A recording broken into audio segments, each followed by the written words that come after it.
Gagayahan na natin yung doon ka kayo natatakot mga alaga ko sa'yo. Sige na, doon ka. Uwi ka na doon. Si Jilo nandun tumakbo na naman sa likod. Kaya pala tumakbo si Jilo sa likod. So, kaya po umuwi. Saan kanino kaya yan? Pinapabayaan lang. Talaga na, pinatay si Jilo. Ano si Jilo? Hindi na naman makita si Jilo kasi takot na naman siya sa orange. Tataka naman ako sa orange. Ba't gusto niya pumunta dito? Ayan na mo. Ha? Ang dumi niya na oh. Sino ba ang owner mo? Hanggang ngayon di ba nakikita si Angelo? Grabe pagtago to si Angelo. Angelo nakatingin na siya sa garden. Siguro na-feel niya babalik yun. Sa tingin ko babalik yung orange. Nanigas na lang to si Angelo. Wala natin.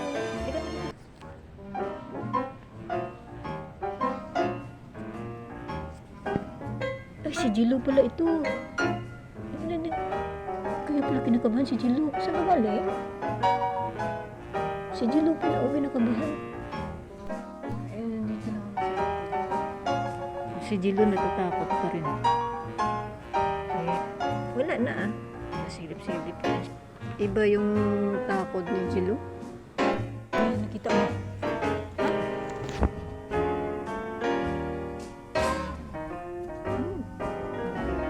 Pag ganito, mahirap kasi hindi sila komportable. Natatakot sa pagtingin pa rin siya ng tingin doon. Nahabol na talaga. Huy!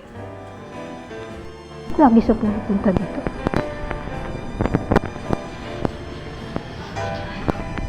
Alis na ba? Alis na nalis. Sino ko yung tutusin? Ganda pa naman nito. Alis doon. Sino ba? Baka saan ang napunta yung mga alaga ko dahil matakot sa'yo.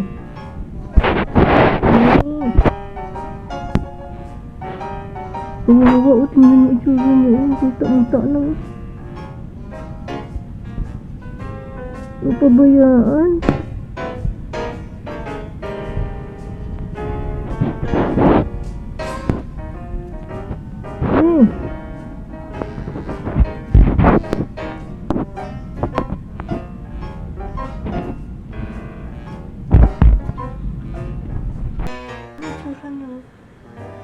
Nagluluwa yung mata niya.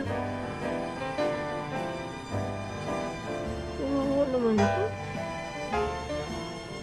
Uy, akin ito. Ano, may gusto mo ng tulong, Meng? Gamutin natin mata mo? Ika. Hindi, gamutin natin mata mo. Isuli mo sa may-ari, hindi mo naman alam kung kanino ito. Pusa.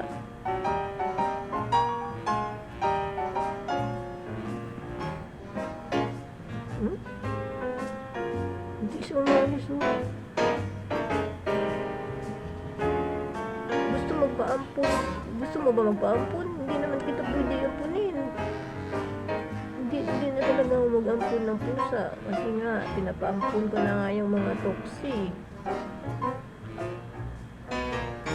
Sana kung malaman natin kung walang owner, ipanapan ko siya ng ano, mada-adapt. Kaso lang, hindi alam kung may owner ito. Wala bang may demanda pa tayo ng owner nito. Oo. Tapos mabaho siya. Mabaho siya. Magulat naman siya. Ayaw naman lumapit sa akin. Gugamutin ko sana ang mata. Mabaho. Sana malaman mo wala siyang adapter kasi hindi ko siya ipapa-adapt, di ba? Oh, kasi sa kawawa, oh. Kailangan ka nitong malinis, gamot yung mata. Ang dumi-dumi niya, oh. Nagtumakbo yung mga alaga ko.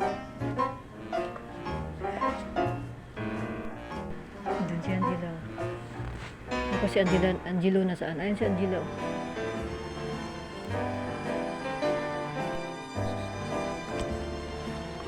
Hindi. Si Angela, minaano.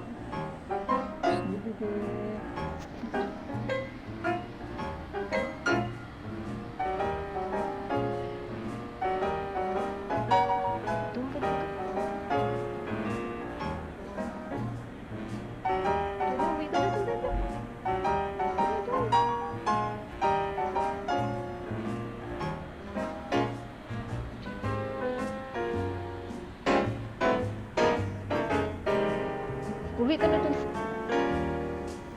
Nahabol niya. Kailan sila?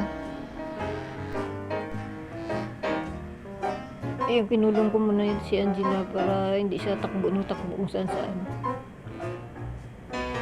Kaya tinabi ko sa akin kasi yung orange takot naman sa akin. Hindi siya makalapit kay Angela.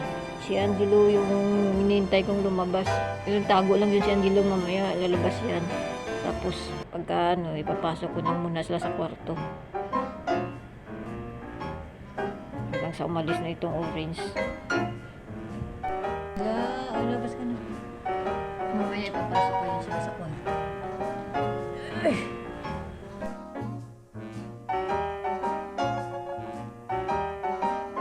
Pasok ko sila sa kwarto. Kasi hindi naman kami magkasama ng cook sa kwarto eh. Hindi ko alam kung nasaan. Labas na. Baho talaga ng orange. Naiiwan ko niya amoy niya. Sumasakit ang ulo ko sa... Ay, ito na si Gino. Jin! Hello! Ka na? Wala na? Wala na. Hindi na babalik yun. Doon si tatay mo Sito sa labas. O, gabantay. Si Sito nandiyan sa labas. Nagbabantay. Hindi sa labas. Wala na. Hindi. Uy, kubawa naman ito. Saan ka nagtago, be? Huwag kayo nagtatago ito. Pag hinahanap ko, hindi ko siya makita. Hindi kami makatulog sa pisyo mo. Wait. Hindi na kami makatulog. Mag-alas 12 na. Huwag naman tayo kung dalawa kasi tatakot sa kanya. Kawawa din ang pusa na yun eh.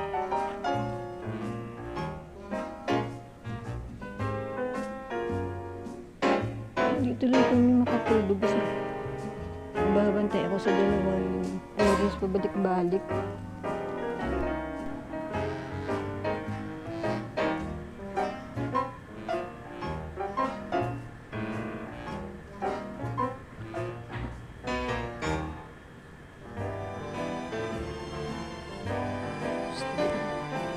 Susundan natin. Uwi. Susundan natin kung saan sa uwi. Sundan natin.